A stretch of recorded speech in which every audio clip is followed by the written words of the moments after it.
Bendy's Beast Feast.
Deliciousness around it, isn't it?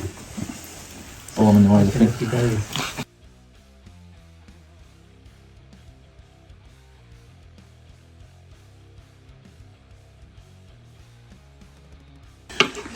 Yeah, it's dirty, isn't it? This has been smoked. We've used whiskey chips with it, smoking chips. Angus and oink black gold rub on it. The meat is from John Davidson in Scotland. It's an enjoyable thing. We're not worthy. Really tough. I'm sure I'd still like it. Oh, it pulls right off. Oh, Oh, is it a clean bone? it is. Okay, they don't last long. So what? You did this this morning, dude? That's wild, man. Same. You should do lessons.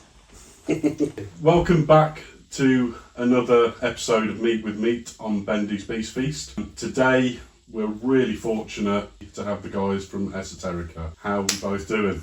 Woo! Very well now, thanks. Yeah, all right. Yeah, good, thanks. How's the food? Splendid. Oh my god, it's ridiculous. It's insane, isn't it? It's very, very lovely, yes. I'm going to try and remember this. It's got Angus and oink rub. It's got whiskey chips. Is it something like that? Yep. And it's a Scottish cow. So yeah, John Davidson, it's a muck cow. So Yeah. there you go. But yeah, it was No, good. It it's was very, really, very good. and I mean, it's just insanely good. I Yeah? mean, whatever Yeah. you did, well played. 10 points. So- 11 points. Yeah. You must be knackered because you started at 4 this morning. You get a bit tired towards the end of the day, but you keep powering through. Yeah. We'll have an energy drink in a bit. We should be ready to rock and roll then. Yeah. Monster!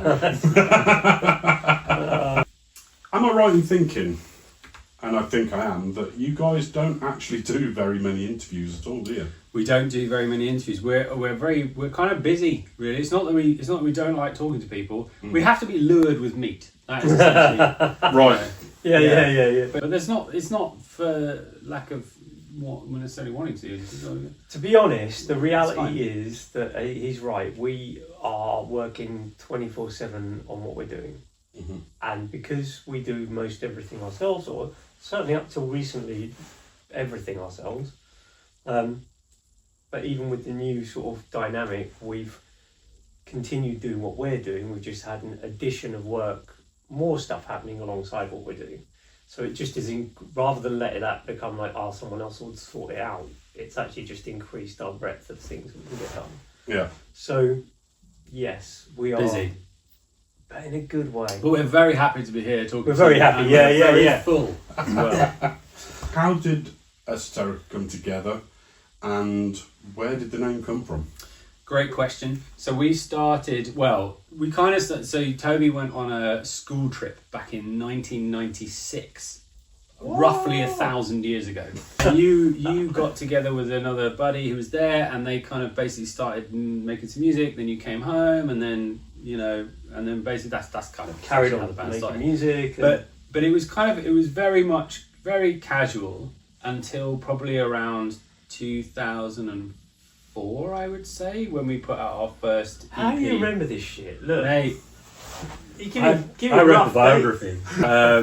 But date. yeah, no, until 2004, and then we put our first EP out in 2004. And how did we come up with the name? So the name was stumbled across it in a dictionary, I think, by our old guitarist called Stephen Peach, lovely chap. Yeah. And it just stuck, for whatever reason. Yeah. That we had a few names before then, but that's the one that stuck.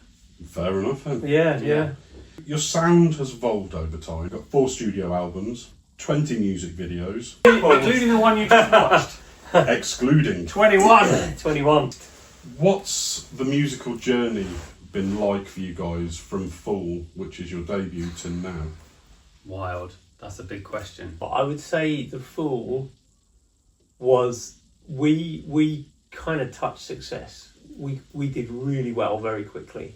I think we like, how did John Fryer describe us? You're the most dysfunctional band I've ever met, is what he said.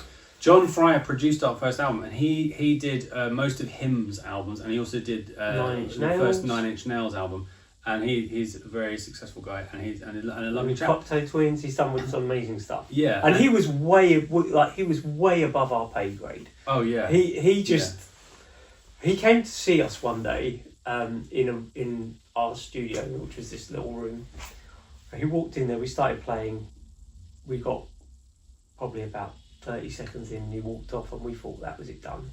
And the reality was, we went outside, we were like, shit, what did we do wrong? He was like, no, I know you can play, so I'm happy to work on it. So that was it. Right. And then we went and we made that album. That album did very well. And then I think we really sort of started a journey of learning to do everything ourselves, didn't we, really? You learned a lot of John definitely. at the time. Honestly, we didn't, like most bands in the first album, you don't really know who you are. You're sort of figuring stuff out, and you're kind of exploring different things. And a lot of bands will kind of, play music that's like other things that they like. Do you know what I mean? And they're kind of, you're still figuring stuff out.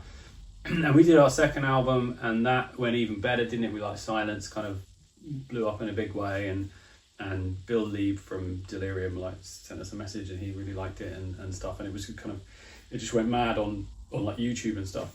And then it wasn't really until I think after that our music changed, like on Nothing Left to Lose, I don't know how to put it, but there was more keyboards, I guess, and there was it was kind of a bigger sound in many ways. It was kind of a different sound. But we had done a lot of like those sounds even on the first album. Yeah, true. But the thing is, you We leaned a start bit to more into develop who you are. But it wasn't really until the point is just winding forward, because otherwise we'd be here for several hours. The next album, like In Dreams, like that, I think that's where we sort of found our sound. Like we really honed in and figured out who we are, and it was a bit of a mixture of all those things that had come before, but it was like all the best bits, I think, of who we are and the things that we love and that other people define us as, but like times 10. And we tried to do that in that album. And then I think with the new album, which isn't album 5, which isn't out yet, which will be out in September, we really leaned into that. We were like, okay, we know who we are now, we know what our sound is, and we tried to do that. Yeah, and also that it's that it made it a much easier album to write in that respect. Yeah. Because you know what your target is, you know what you're aiming at, and in actual fact, like for future reference. So there's another side to all this. When you make your first album, you make a bunch of songs, you put them out, and you kind of hope that people will like them. You kind of hope that what you're doing is right, and you kind of make a video and you do things and you rely on other people. By the time you get to wind forward to In Dreams, or we'll wind forward relatively a bit, we started going, well, we need really good visuals because our visuals are weak. So that was when we started like, okay, think about the visuals for the video. Wind forward to the new album, and now we have an approach where it's like, well, what does the stage show look like? What do the videos look like? What does the music sound like? How do these things all interact? And I think that's something which has very much been part of the definition of the sound that we've reached. Yeah. And so for the future, we are designing the live show, the videos for the live show, and the music for the videos for the live show, if that makes sense. Yeah. So we're designing it that way round, so that when you go and watch it, we wanted it to become an experience, not just going to see a band. Yeah. And so you have to ruthlessly look at yourself and go, that's a bit shit. That's not as good as it could be. How would we improve this? What would we do with that? We have very definitive targets. Mm-hmm. We know what we're doing. So, and I think that, you know, years ago, I'd have gone, I want a record deal and I want this and I want that and all that kind of stuff. Now I think it's much more like, I'm going to do this, and this, and fuck everyone else. And that's in a nice way. Yeah, but do you know what I mean? Fuck them gently. Yeah. So, smile before you do it. Yeah. And like now, we're at Shepherd's Bush, and on the first week we sold like 4 times what tickets we did on the first day. Do you know what I mean? It's gone amazing. On the first day, I'm sure we're going to sell that out. Mm-hmm. You know, that's like, we stand a very, very good chance Yeah. of that. If not, it will be rammed anyway. Yeah. And if we played tomorrow, that gig, it would look like a decent gig. It's a strange place to be, but it's intended. Yeah, it's intentional. And to your point, like, you know, because that show as well is like this kind of, I guess it's an amalgamation or a turning point in a way in our career as a band, because everything, as you say, is very intentional. Like that show and the album and the videos and everything else is like kind of one experience. And when we toured with like Marilyn Manson, for example, and we've got stories about that tour that we can talk about later, but like, you know, he's a great example of an artist where like that the show and the video and the live show and the music and everything feels like one thing. The thing that they are intensely that thing. They know who they are and what they are, and they bring it to all aspects of what they're doing. And I think that's definitely something we've intentionally done for this album. I think the last album we figured out what that was, and I think in this album we're starting to put that into practice, if that makes sense, like on every aspect of what we're doing. So it's kind of a cool moment. I would say we're starting the final phase of the evolution. There's a book of German verbs behind you there. Wonderful. It keeps catching my eye. No, we'll pick one for the next album. Okay. Right. Let's do it. So I'm guessing what you could say is you're trying to create an immersive experience. We are absolutely. We've already designed that to the nth degree. Without ruining it, we're training our audience too. Yeah. You have to recognise who you are and what you are. We had a budget of nothing, and you know, this time round, even just hiring the venue cost us 10 grand. That just hiring the venue. So we haven't hired any lighting. There's nothing else. I mean, obviously, you know, We're not having any lighting. No, we've hired lighting. Oh, okay. But you know what I mean. In terms of like, at that point, the only thing we've got is a room. Yeah. You know, you buy all this expensive equipment, you go and play in a pub for free kind of thing. You get to a point where you make some money, and we are spending it all. Yeah. But it's wicked. So we can't use this book. It's already been used. We're very lucky to be where we are. Yeah. But we are going to fucking Wembley, mate. Well, He's going to Wembley. We are going there, mate. If we get there, like We are going there. you, Come but, hell or high water. but, yeah. That's the goal. that kind of brings me on nicely to looking back at earlier gigs. Yeah. What's been the most memorable or unexpected experience? So, the first big show we ever did was supporting him at Hammersmith Apollo. It's one of Kerrang's top 10 all-time gigs, apparently. Yeah, it was on Halloween. It was awesome. It was a great gig. It was like the place was packed from the get-go. We were the only support, thankfully. Yeah.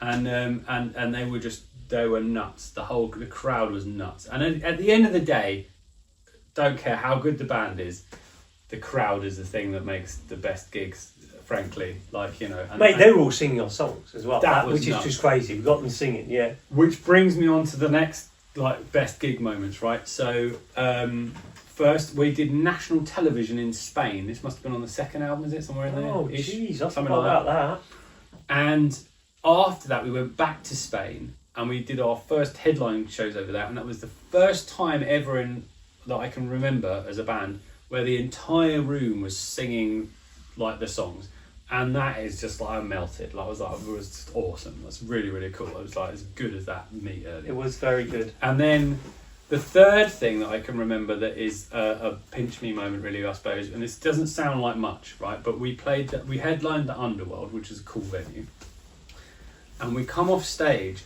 and the place is going nuts, and they are just like, they are stomping on the floor so hard that the walls are shaking, and so like asking for us to do the encore or whatever it is. And I just remember thinking, fuck, this is a thing. Like, this is happening. Yeah. This is it. And I got goosebumps. I'm getting goosebumps now just thinking about it. And it's so... And I hope that, you know, the show we do in September at Shepherd's Bush with the choir and the orchestra, and all, which we'll talk about later, I'm sure, is that I hope that is like... I hope that's a moment in our career. Because I feel like when we did this really terrible festival called Hammerdown in Brighton, and we had this quartet. I'm joking. We love you, Harry.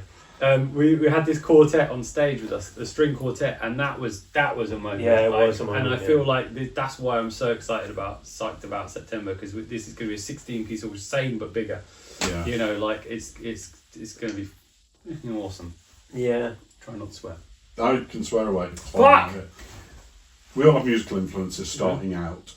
As your music has evolved, has your influences within the music that you Wow, that's listen a to good evolved? Yeah, great question. The You always old- get asked who your influences are, but that's not what you asked. So that is a really easy to answer question, because you start off with bands you love.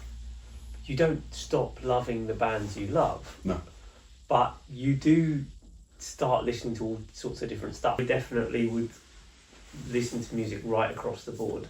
Yeah. All sorts of weirdy beardy stuff, and you know, and then, you know, whoever. But the reality is, I think all of us will have an evolution of things that we listen to, no? Yeah, definitely. And I think like when we first started, we were into bands that are what I'd consider classic bands now, Metallica, Tool, and you know, things like that. 9 Inch Nails, yeah, like whatever. And again, to your point, we still like those bands. And then we probably went through a phase of liking bands like Carnival, for example. Yeah, Carnival, again, wicked. Still love those kinds of bands. More recently, for me, like I quite like Load, Not Ashamed to Say I like Bring Me the Horizon, Bad Omens. Aurora has just a really unique kind she's of way amazing. of doing things. She's beautiful. It's a lovely thing. You could take Bring Me the Horizon, who have this skill with production that's bonkers. Mm-hmm. And so you can't help but rewind and go, what the fuck did you just do there? Yeah, And then you're like, do about 400 times listening to the same little bit. And you're like, wow, how the fuck did you, like, that's really, Clever, really yeah. good. You don't just listen to music because you like a song, or because, you see, I tend to listen to like stuff because it's like different and interesting, and like, it's like, do you remember the film The Vikings? Yeah, My favourite exactly. series. yeah. But I remember listening to that, and then that made me find all these other bits of music. Yeah, and they're that's such annoying. a cool band. Fever Ray. Yeah. Fever Ray. Fever Ray, they're fucking wicked. Like Vast, another really cool band. Vast are amazing. So cool. Influences have evolved over the years, for sure. Yeah, definitely. Yeah. And but I think the other cool thing is, and back to this, like making this album, like I have not. So you're always subliminally influenced, but I think we have actively tried to be us as much as possible. Really know what we want to sound like, and so you're asking, is someone else's version of you going to be the right thing? You are basically now a producer. Oh my and god, we've reached a level. that's terrifying. Yeah, I mean, in the track I showed you a minute ago, you could say there's 3 very distinct elements within that. Oh, yeah. And so it's like pushed one way, pushed the other way, pushed back into something and back out there again. And it's like, and deliberately so. Talking about influences. Yeah. Is that what But the influences have changed, yes, over the years. You're 100% right. Okay, go back to the start. Yeah. And if you could give your younger self some advice, what would it be? Fuck me. Oh my god. Buy Bitcoin. Yeah. Yeah, don't go into cubicle number 4. Yeah, That would exactly. Be Yeah. That would be a piece of advice. No, what would I say? I think... Don't worry about the misses, it'll all work out. I'm not sure I'd say anything. As in, I think I'm not sure I'd change anything. I think it was. We're very lucky because, like, we're here on album 5. We understand who we are. We understand what we're doing. You have to go on that journey to get there. Sorry to use the J word. And we kind of, like, at this point we are in charge of our destiny, if that makes sense. We don't have a record label or someone telling us what to do in that way, and we're not. And we're not sort of, it's very, very clear, like the kind of mission that we're on and what we're trying to achieve. And so, like, I'm not sure that I would necessarily change anything. Well, I think there are things. There's definitely kind of, I would say, kind of mistakes or things that we've done along the way where we could have done something different, and maybe we could be further along than we are now. For example, like when we did the first Marilyn Manson tour, it was so funny because we got to the end of that tour. It was literally the last night of the tour. And Chris Brenner, who used to be in Nine Inch Nails and at the time was in Marilyn Manson, lovely chap. He said, "You guys," he said, "I don't know why you haven't been giving out like CD samplers," because he's like, "You could be massive by now," because we were going down really well with the audiences. Yeah. And I was like, "You waited till the last night of the tour to tell us that?" I was like, "Dude, come on!" I know. And then after that tour, we were like. We got to the point where you just physically couldn't reply to the messages. You'd reply to a message and then 3 more would come in. Like, it was impossible. Yeah. And so, like, we just kind of, we thought, okay, that's it. We're away. This is happening. We literally were so close to successful then. Yeah, and it went really well. And like we kind of just thought, oh, well, that's it. We're off. And I think I say mistake. It's not a mistake because it's, like I say, it's brought us to where we are today, and I wouldn't change that. I think where we are today is amazing, and I think it's cool. But like maybe some Bitcoin. But at the time, I think like what we could or should have done then is maybe gone, okay, what are we going to do next? You know, we should go and do a tour in all these places where we've picked up these fans, or we should put out a new album, or we should do something. And instead, we did nothing for like basically a year at least. And that buzz and hype just very, very slowly over a long period of time kind of died out. And so I think if I could give myself a piece of advice, it would probably be jump on. I mean, we were very tired by the end of that tour, but like I'd be like, jump on it, exactly, work harder. We worked pretty hard, but we could have done significantly more. My whole life, all I've wanted was to be successful in music. I've got beautiful children and a beautiful missus, and I'm very, very lucky. I feel enormously unsuccessful in the other part. And even though to some people we've done significantly more than others, I know I have not. You're not there yet. Finished the job that I set out to achieve. Wembley. And we've set out to achieve a job. Arena, not stadium. We're not insane. No, stadium. Jesus no, but Christ. you know what? It gets silly. No, but every time I walk on stage and there's loads of people, I stand there and go, what the fuck? How did this happen? Yeah. Which is really, really bizarre. Oh, when I look at how many tickets we sold for Shepherd's Bush, I do a really fun thing every day. I go to the Ticketmaster, I type in the name of our band, and I click on the thing, and then I click on the seat map, and I just look at all the grey dots, which are all the ones that are sold, and I'm just like, oh my god, like, how did that happen? You know, which is great. It's a great place to be. It's cool. Yeah. And you know, it's funny because the other thing you do is you go onto like Spotify, and you're like, oh, we've done 80,000 monthly listeners or whatever it is. We've got 750,000 streams on the album so far. It'd be 1 million before it's out. And it's like, and all that stuff. And like, don't get me wrong, those are really nice metrics. Yeah. But they are what we call vanity metrics, because that's not a ticket. That's not sales of a t-shirt. It's not not even just a person who really, really loves your band. Yeah. I mean, like, you know, those when you see those messages where someone says, "Oh my god, I've just played your song at our wedding," or whatever it is, like something that is truly meaningful. Yeah. And like, whereas some of those metrics that you're talking about is like someone in wherever it is, like Taiwan or something, is like she's got a playlist on and just happened to play your song and then went off and they were making tea at the time. Do you know what I mean? So it's not really real. It's not, but the metrics are still very favourable for you. At the end of the day, it's 10 million views across YouTube. And the rest, that's right. Yeah, it's amazing. It's they're wild. crazy figures. We're doing it the hard way. Yeah. And it's definitely, not to use a sexual metaphor, but it's long and hard and slow, right? Yeah. And it's kind of like, and it really... best way. But the upside to that is that, like, unlike sometimes you get people who are like, oh, they're trending on TikTok or whatever, and they get like 1 million views, and it's like amazing or whatever, and suddenly everyone's interested, and then but now they're interested in that guy over there. Whereas I think what we've done is we have by luck or judgment or whatever you want to call it, we have a genuinely dedicated fan base. Like, they are genuinely real people, and they are fucking brilliant. Thank you very much. Yeah, we couldn't do it without those people. And the people who are like, you know, buying the tickets for shows. Do you know what as well? And all that, they're real people. Over they're real time, fans. because what we would call it is like, it's trench warfare, so it takes a long time to build that kind of background. It's solid. Yeah. I think we're in a weird place that if we peak over a certain line, and I don't know, that's an invisible line, I don't know what it is, but there's a whole load of people who go, I've known that band for years. Oh, I know yeah, them, yeah. guys. I saw them on blah, blah, blah. Download. Yeah. Or I saw them with Marilyn Manson. Yeah. Or I saw them on 9gag, you know, Yeah. or whatever it is. You know, like, 9gag, what's yeah, that? roughly every 6 months, there's basically a battle on 9gag between all of the versions of Silence, the song Silence, which we covered.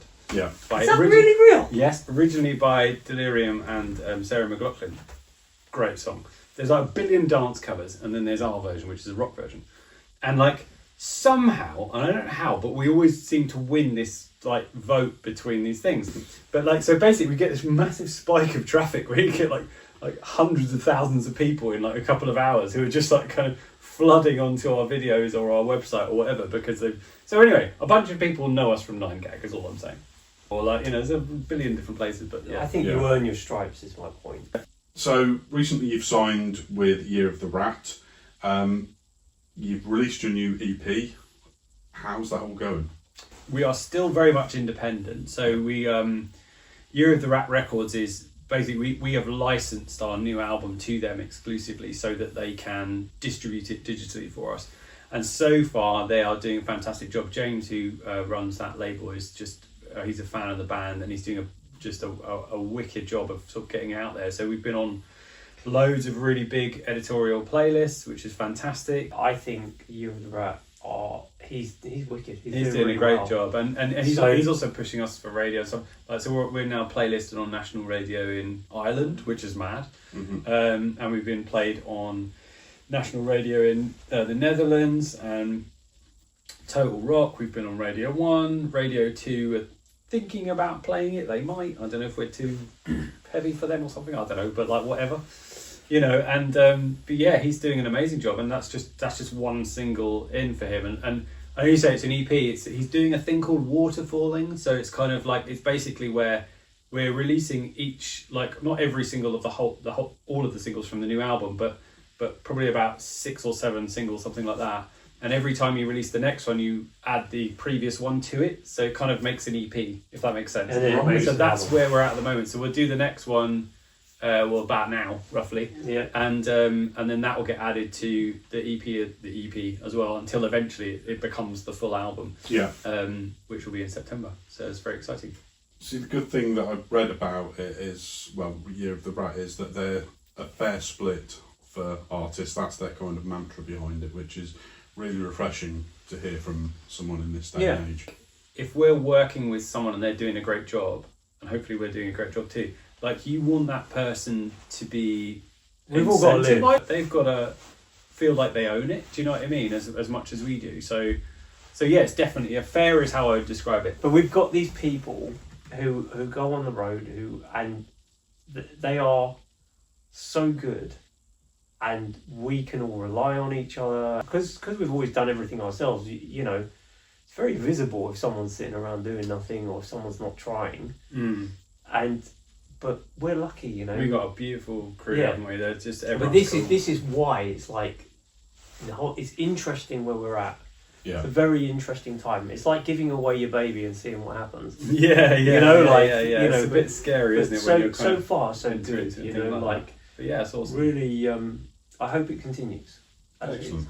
Yeah. So your new single, I'm Just One, is out, and it has a real cinematic feel to it. Yeah. It's recently been played on Radio 1, Introducing, which you said about earlier. Yeah. What's the inspiration behind the track? We should talk about the album as a whole, shouldn't we? Yeah, we should. But It's like, almost a concept album. It isn't, but but it sort of almost is is. getting there, yeah. So as far as I Am Just One is like very like the system isn't broken, it's just working like it should. Singularly, we have no ability to change anything or do anything. We only have it as a group, which is why when we first wrote the song, it was like chorus 1, one vocal, chorus 2, some vocals. By the end, we wanted loads. And that whole message was designed to be there. The same with the video. We wanted to, again, get that visual within there. Yeah. And then the next thing, which is a truism, more than half of the people are going to lose their jobs in the next few years. Their jobs will change.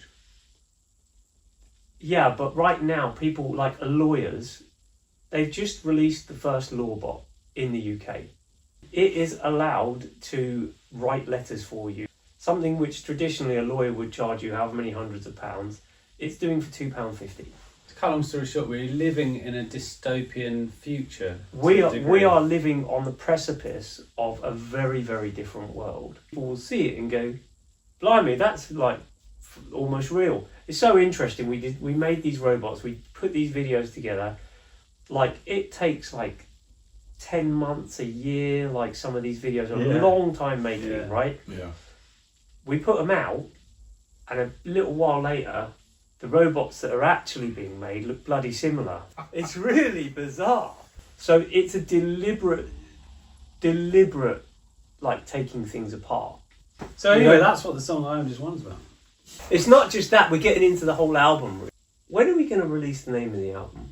We do it right now on this. Well, interview. go on then. Well, so our music is a combination of ethereal sounds and metal. That is how we describe our Yeah. existence. Yeah. And so the album is going to be called Ether Metal. There you are. That's one word. And If anyone's Yeah. watching this, don't tell anyone. yeah, don't tell anyone. And so with that, we were like, what does ether metal look like? Yeah. Then what does it sound like? How does this relate to where we are now? And what do we think the next phase of life is going to be? This Utopia Well, is like a very good example Yeah. of like of exactly that. What the world is becoming. Like your voice is so loud, you can hear nothing else. Basically, what I tried to do is infer what the world could look like, what could happen, how it may be. It's paradoxical what we've done.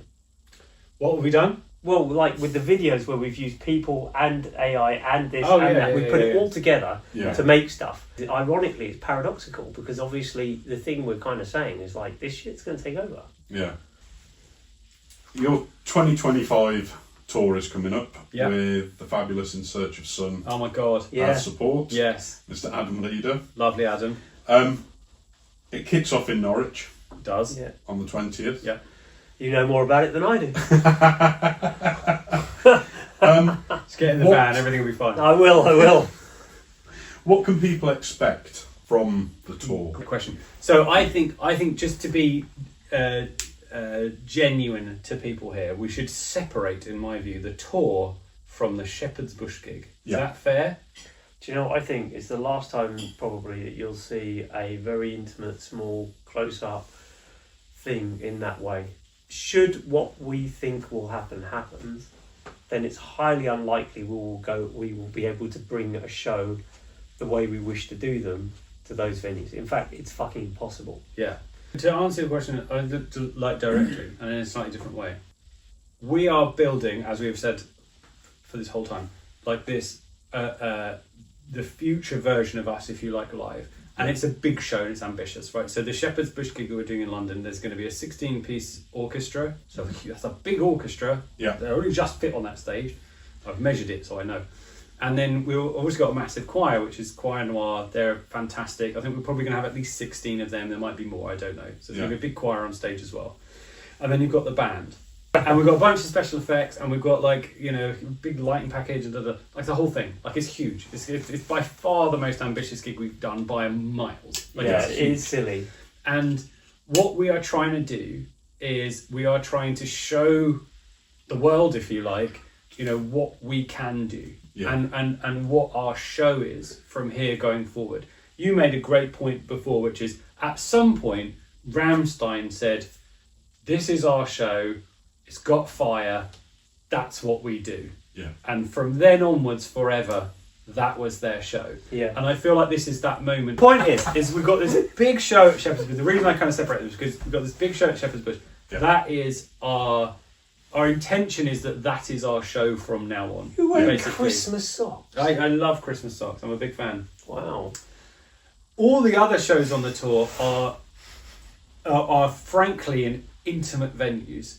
So and I love shows like that because for a very different reason, right? Because you are literally close up to your fans. You're as close as you can touch them. And I don't mean that in a non-consensual way. Like sweat dripping down the walls, and it is like it's more like a party, isn't it? I think, and Toby is saying hopefully, and I say hopefully in a weird sort of way, hopefully that because again we love those, or I love those gigs. No, I enjoy it, but for a the point different is, reason. I think it's But we're from positioning our ourselves to really move to a different phase of our live career, hopefully.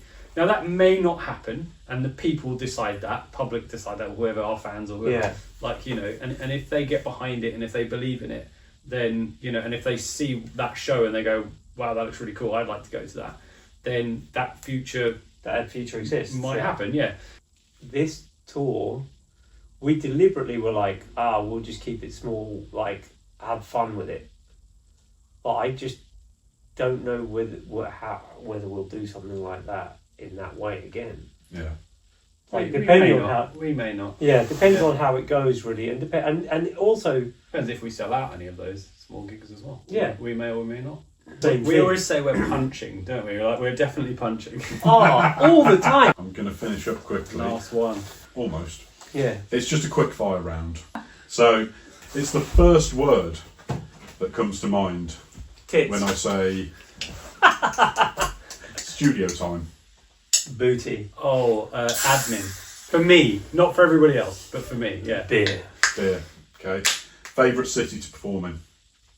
Oh, that's so hard. I mean, like, I have to say London because that's where our biggest and best shows have been. So I'm going to say London. But do you know what? But right? honestly, I have to say not London. no, but Carcassonne was amazing, which was a castle. Mm-hmm. And was it Prague where we were underground in that big fucking Yeah, venue? beautiful. This venue, right? We got to play that it had been like during the wars or whatever, not got touched. Mm-hmm. We arrive. The staircase is about as wide as this room. Oh, and Okay, yeah, huge. easy. It's a huge, wide staircase, and it spirals and it goes down, right? And it goes down easily taller than the buildings we're standing in, right? And then you appear It's the in basement. the top of the building. The venue. The venue. So it's underground. And the venue is Stunning. like a fucking cathedral underground. Stunning, I mean, beautiful it's place. massive, right? Yeah. So we get in there, we go play the gig. It starts raining from the ceiling because it's so hot. It's like a microclimate, right? It literally is raining. It was the bizarrest thing, but it was so. Where was it? I think that was Prague. His answer is Prague. Most played song on your playlist right now? Of other people. Yeah. For me, it is probably. I'm really sorry, but the new President song, not the new one, but the first one, whatever it's called. Oh, sorry. Jesus, I wouldn't even know how to find that out, but it's probably Five Finger Death Punch. I listened to that a few times. Because I listen to it when I go to the gym, Okay. and it's just like good rhythm for gymming. Okay, pre-show ritual. That just makes me think of Barry's PGD. What Yeah. was I saying? Pre-show ritual. Barry used to get his t-shirt or his shirt every day, put it down, and he used to spray it with Febreze instead of washing it. By the time we got to the end of the tour, it was like cardboard. crispy, wasn't it? Yeah. It was fucking unbelievable. He used to go up and chart girls. I'd be looking at it thinking, mate, you're great. I'm trying to think. I'm always doing all the. I'm going to say admin again. You want I'm Mr. that Admin? guy. Mr. Sorry, Admin. you're usually warming up. Yeah, So yeah, that's yeah. Do you know what? Yeah, I think Warm up. I think yeah, and then also just like go and have a little peek, see how it's looking. Yeah. There's always Like- nerves, even now, even after playing a billion gigs. Yeah. Like I still today, even now, I'm like I get nervous, and I think that's a good thing. Do you know what? Yeah, and if you don't have that, you shouldn't really be doing it, should you? Well, it's that element of you love it. So, yeah. It's the adrenaline kicking in. Yeah. We all like to just chill out, have a beer, whatever. Favourite food? Meat. Good answer. I'm tainted by this experience. Outside of that, I love apple crumble and custard. Good Do you? choice. Mm-hmm. Apple choice. crumble and custard. Yeah. Interesting. Thank you. Yeah, I don't know. Or roast I quite like a curry, Oh, lovely. but my missus is really good at cooking. Yeah. So like, and when and she's actually really good. Do you know what I mean? Yeah, curry. Yeah. Curry? Good. Yeah. I like a curry. Right, this is the last one. Go on. So, for new listeners, what track would you recommend as a perfect introduction to your music? I mean, Depends what they listen to. My gut says Paper Skull straight away because I just think people have really reacted so well to that single, and I just think it is perfect for where we're at right now as a band. But if you wind forward a couple of days after you publish this, I would probably say go and listen to Into the Ether because it sums up everything that we are as a band. Like, it's the heavy and it's the light, and it's probably the most progressive song we've ever done, certainly on this album. And I think I was going to say not ever. But definitely on this album it's the most progressive song, and I also think it's got the heaviest section in it of any song probably on this album as well. Maybe. I mean, there's some pretty heavy bits, but so I don't know. It's a weird one, isn't it? Yeah. I don't know. I kind of think that it's any band you ever listen to just been one song. No, but as an introduction to get somebody, Oh, get them in. Yeah. get them into you. The hits are like In Dreams and Silence and Firefly. There are three most popular songs. But Paper Skull hasn't had long enough to get onto that list. Paper Skull's gonna knock them all out. John was my best mate, and Right. so I always used to play my music before like stuff was going out. I'd always like give him a call, like, "Hey dude, I'm gonna send you this. Tell me what you think." Blah blah blah, and like, you know, or he'd come over and like, and he'd just look at me and grin at me like, "Why are you fucking asking me? You know, it's fine. Just get it out." No, right? And really weirdly, this time round, I haven't had that ability because obviously he's like not here anymore. John sadly took his own life. So Yeah, he's right. Not, he's not about anymore. So I leaned on a few friends and put stuff out, and it's interesting because they all had the same 2 or 3 songs which were like, bloody hell, those ones are the ones. Yeah. And so when we started releasing songs, we deliberately, and it's funny because we kind of knew that too, but you don't know what you're, I don't know, it's weird, isn't it? Because even You never when know you what make people are something, gonna you're not react to. really, yeah, and you're not really sure what you think is good or not. Yeah. And we did deliberately build up towards things. Like, it was like start soft and, you know, thumb in a softie and make it harder. What was your one-word answer? What song was it? I don't know. Nothing I can say on this thing. Oh, right, okay. So you're going with Paper Skulls. I'm going with Paper Skull, and I'm going to pick for you. I'm going, it's coming soon. Wait. Oh, okay. Okay. It's a song that he can't say. Right, fair enough. It's called But as Pip said, like, as Pip described it, he was like, that's probably the best song you've ever written. And I don't know that I would necessarily 100% agree because everything has its own reason for being written. Mm-hmm.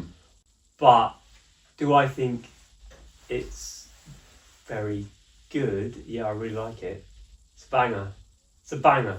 But It's it's a banger. just annoying. And do you know what? It's funny because it's like, sometimes you write things and you think, bloody hell, so-and-so could play that, so-and-so could play. Do you know what I mean? Which is not you. Guns but N' like, Roses in this real case. bands could play Yeah. that. Well, on that note, Mm-hmm. I'm going to say a huge thanks Thanking to you. both Thank of you you.